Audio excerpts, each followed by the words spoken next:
Mga kapuso, this morning atong makauban ang cast sa madagandang dilag nga sila Riel Lomadilla, Rob Gomez ug Herlin Budol. Unsa pa kahang atong angay atangan sa nagkainit nga serye ug kinsa kaha ang makadayon ni Greta V. Sayro nato na kini sa pakighinabi kanila dinhi lang sa Biztalk.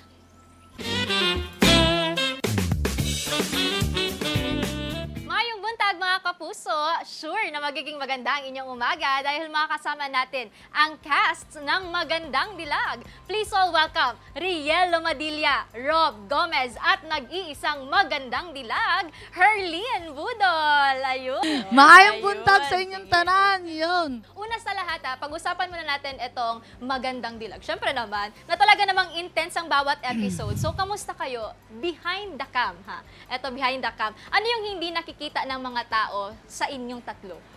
Di ba kaalaban namin si Jared? Ayoko sa kanya sa show. Pero sa personal talaga, barkada po talaga kami tatlo. Ay, ang taas ng huy ko, ang umaga-umaga. Hindi, ano talaga, best friend ko siya, si Angela Alarcon, best friend sila Maxine, sila Ate Bianca, sila Ben, close talaga kaming lahat. Talagang trabaho lang.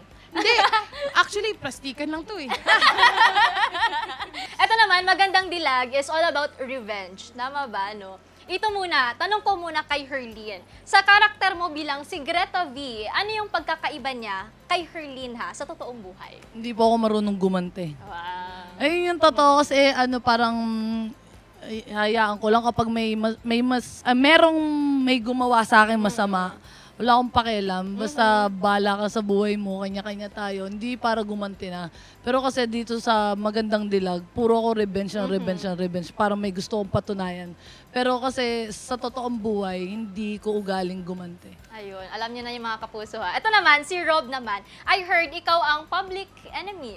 Paano mo naman nasusustain ang iyong character bilang si Jared? Siguro kasi may certain na kagustuhan yung director namin na kailangan ipakita ko kung yung side na kakainisan talaga ng lahat.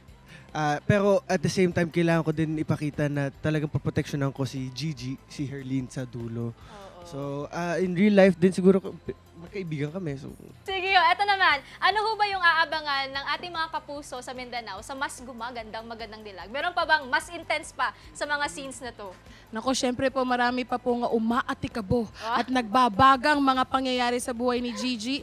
Kailangan abangan ng mga kapuso natin kung makakamit niya talaga yung hustisya para sa kanila ni Ninang Luisa or magwawagi ba ang kasamaan? Or kung sino nga ba ang makakatuluyan niya, si Attorney Sungit ba or si Jared the Prince Charming? I'm sure you guys had a great time with our Kapusong Zamboangueños. Please invite all our kapuso to watch again Magandang Dilag and follow you on your social media accounts. Ayan, Riel.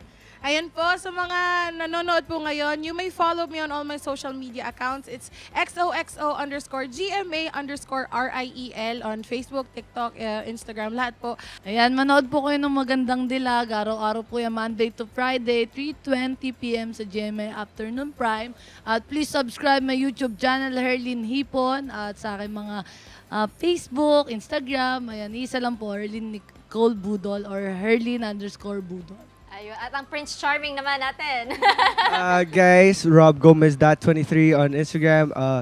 Daghang salamat, Riel Lomadilla, Rob Gomez at Herlin Budol. Mga kapuso, tutok lang kay mabalik pa ang At Home with GMA Regional TV.